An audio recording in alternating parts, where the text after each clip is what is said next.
En el nombre del Padre, y del Hijo, y del Espíritu Santo. Amén. Queridos fieles, en el Evangelio estamos viendo una escena maravillosa. Nuestro Señor se acerca a Jerusalén para cumplir todas las profecías, para acabar el culto del Antiguo Testamento y introducir un sacrificio perpetuo, un sacrificio eficaz de salvar todas las almas. Nuestro Señor viene para derramar su sangre, para ofrecer su cuerpo por nuestra salud, por nuestra salvación, por abrir a nosotros las puertas del cielo. Y nuestro Señor está delante de Jerusalén, del orgullo del pueblo judío, de la capital, contemplando esa ciudad y sobre todo contemplando la corona de esa ciudad, el templo donde ya desde los tiempos del rey Salomón los judíos ofrecían sus sacrificios, rezaban, cantaban los salmos, alababan a Dios, pedían las gracias. Ese templo era como el signo de esperanza del pueblo judío. Nada a nosotros nos va a pasar, porque tenemos el templo de Dios en nuestras murallas. Ya decía el profeta Isaías que pues están engañándose a los mismos, diciendo el templo de Dios, el templo de Dios. Y pues sí, era un engaño, porque nuestro Señor está viendo esa ciudad, está viendo el templo y está llorando. ¿Por qué está llorando nuestro Señor? ¿Por qué está derramando las lágrimas? Tan pocas veces estamos viendo eso en el Evangelio.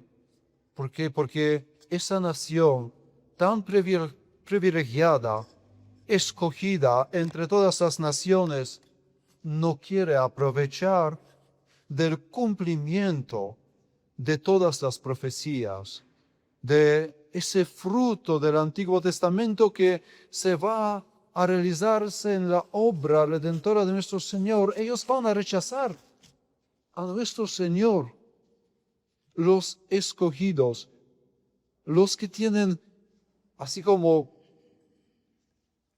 el derecho de participar en esa obra como los primeros. Ellos van a rechazar a nuestro Señor, van a condenarlo, van a entregarlo a los paganos para la crucifixión y no van a aprovechar de esa sangre purificadora, esa sangre santificadora. No, porque tienen los duros corazones.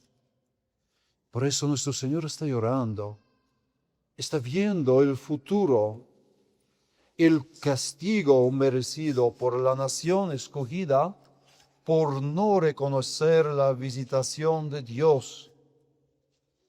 Está viendo la ciudad destruida, quemada, el templo completamente derramado abajo en la tierra, donde ya no se queda piedra sobre la piedra, y alrededor de Jerusalén un bosque de cruces con los hijos de Jerusalén. Nuestro Señor tiene la compasión con esa nación. Quiere salvarlos, pero ellos no quieren recibir esa salvación. Están así satisfechos. Tenemos lo todo y no necesitamos nada más. Entonces, en vez de ser la luz para las naciones, en vez de participar de la santificación ya dada en todos esos tesoros durante toda la historia del pueblo judío, se cerraron sus corazones y se quedaron sin ese precio, sin ese mérito de nuestro Señor. Y ese pueblo, pues sí, era el único pueblo tan privilegiado en los tiempos de nuestro Señor y a mucho más antes de los tiempos del patriarca Abraham. Sí, un pueblo escogido. Dios le reveló tantas cosas.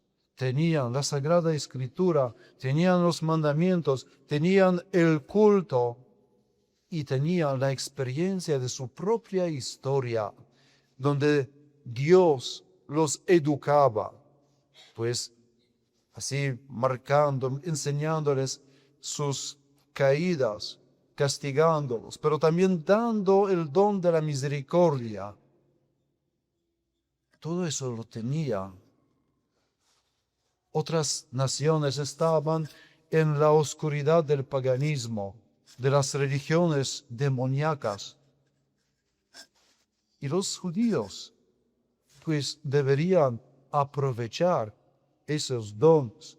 Lo primero, para santificar cada uno a sí mismo. Y después, con eso, ser la luz para los paganos. Deberían transmitir la santidad de Dios a los paganos. Es así como uno enciende la vela en un espacio oscuro. Inmediatamente las tinieblas corren y dan el espacio para la luz. Es normal, es normal. Pero lo que pasó con los judíos se ve más adelante en esa escena. Nuestro Señor entra en Jerusalén, entra en el templo. ¿Y qué encuentra allá? En el espacio dedicado a todas las naciones. Encuentra un mercado de los animales para los sacrificios. Ese espacio no es para vender los animales. Ese espacio es espacio especial para todos los que están buscando a Dios, para que tenga la posibilidad de adorar a Dios verdadero. Pero ese pueblo no quiere compartir esa luz con los demás y rechaza a nuestro Señor porque Él vino como el Salvador de todas las naciones. Él vino como el Rey, no solamente de esa nación, como el Rey de todas las naciones y de todas las sociedades. Y entonces lo rechaza por ser Dios y por ser Rey. Queridos fieles, eso, pues, la consecuencia de eso es el castigo tremendo que cayó sobre Jerusalén. Pero también esas cosas son escritas y transmitidas durante los siglos para nuestro bien, porque nosotros también estamos en un peligro muy parecido. Nosotros tenemos mucho más dones que los judíos. Nosotros ya no tenemos varios sacrificios de animales, tenemos el único sacrificio, pero un sacrificio eficaz, un sacrificio inmenso, un sacrificio de plenitud de gracias. Una vez sacrificado en el Calvario y repetido durante los siglos en nuestros altares. Tenemos el Evangelio, que es la ley mucho más elevada que la ley del Antiguo Testamento. Tenemos todos los sacramentos. Entonces, tenemos esas fuentes de la gracia que están brotando, que están llenos de ese agua viva para nuestro bien. Y muchas veces nosotros así decimos, sí, estamos en la fe verdadera, tenemoslo todo, pero muchas veces pues rechazamos toda la esencia de la fe católica.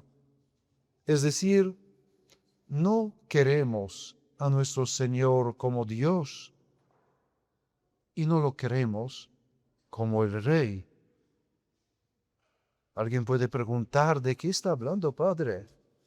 Sí lo queremos, pero si realmente en la práctica lo queremos.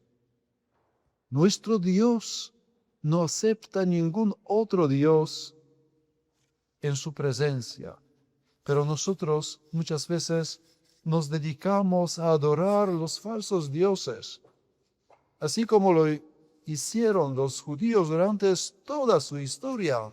Muchas veces caían así en una idolatría, corriendo detrás de otros dioses que eran dioses falsos, y detrás de esos dioses falsos siempre estaba pues el culto de poder, de la lujuria, de la codicia y de todas esas cosas. Y nosotros, pues, hacemos cosas parecidas. Estamos adorando a los dioses falsos, que son así como un tipo de moda. Y no solamente en el sentido de vestirse. Es un tipo de moda de estar, de actuar, de pensar. Pero eso no es el espíritu de nuestro Señor. Es el espíritu de ese mundo. Y nosotros tenemos así como ganas aprender ese espíritu y a adorar esos dioses. A veces pasando todas las noches en la adoración de nuestros celulares, nuestras computadoras, allá aprendiendo qué nos enseña ese mundo. Y después nos ponemos así en ese corriente de actuar, de pensar, de hablar como habla el mundo. Eso muchas veces es nuestro Dios. No sabemos rechazarlo. No sabemos decir, no, no quiero seguir en todas esas tendencias ajenas y contrarias a nuestro Señor. Quiero ser católico, pero católico verdadero en cada momento de mi vida. Pensar como Cristo, hablar como Cristo, actuar como Cristo. Eso es seguir y pues aprender y profesar la divinidad de nuestro Señor. En nuestras sociedades ya no queremos que nuestro Señor reinara, pero muchas veces tampoco lo queremos en nuestras familias y en nuestras vidas propias. No. Otra persona, mi placer, pues no sé, tal vez la riqueza, la comida, varias cosas son importantes. Y por esas cosas puedo hasta cometer los pecados, porque ellos, esas cosas o esas personas están reinando en mi vida. Entonces no tengo fuerzas para rechazar la tentación. No tengo las fuerzas para resistir a los reyes falsos y para, pues, promover el reinado de nuestro Señor.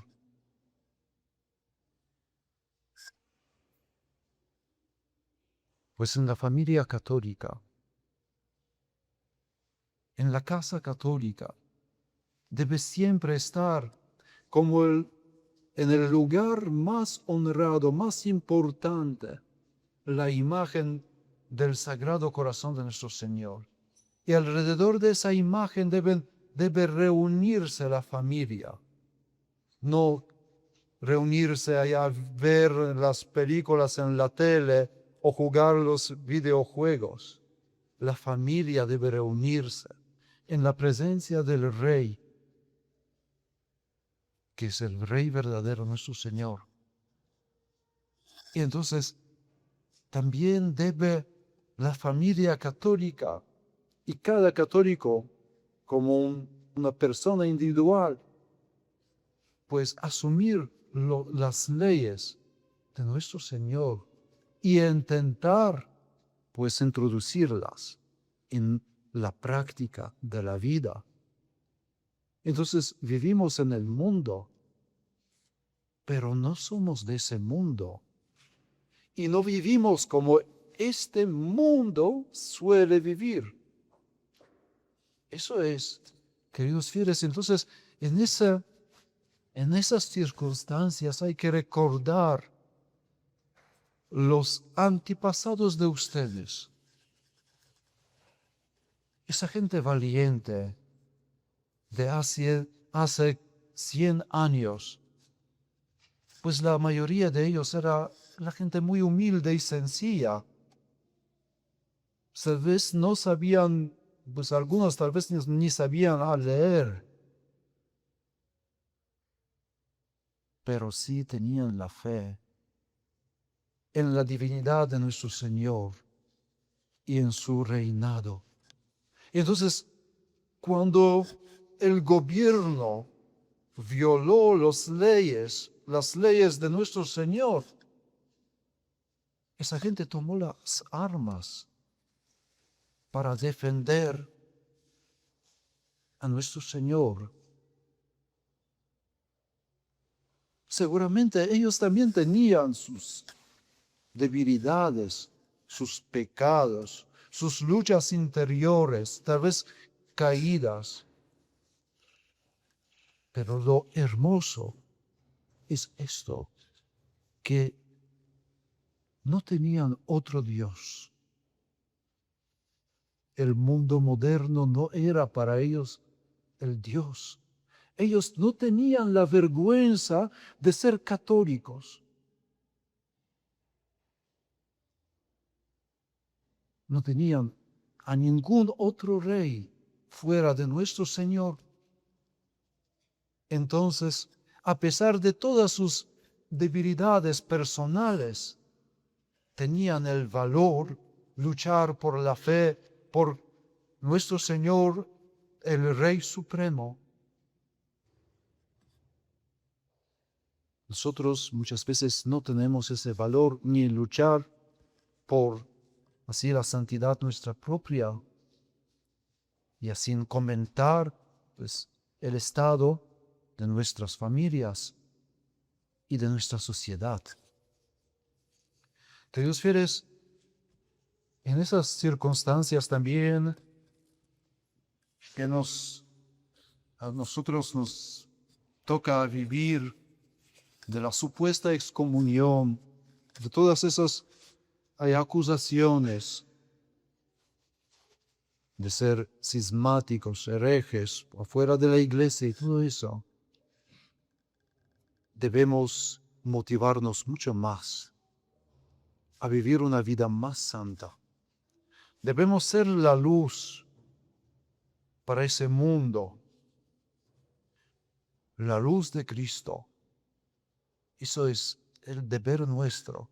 Ese mundo, pues así en las tinieblas del pecado, de la concupiscencia, de la lujuria, de la codicia, del egoísmo, necesita la luz de los católicos verdaderos. Entonces, debemos luchar por la santidad. Miren, tenemos todos los medios necesarios. Tenemos toda la doctrina tan elevada, tan hermosa. Tenemos el sacrificio de la Santa Misa. Tenemos todos los sacramentos. Todo está en nuestro alcance. No nos falta nada.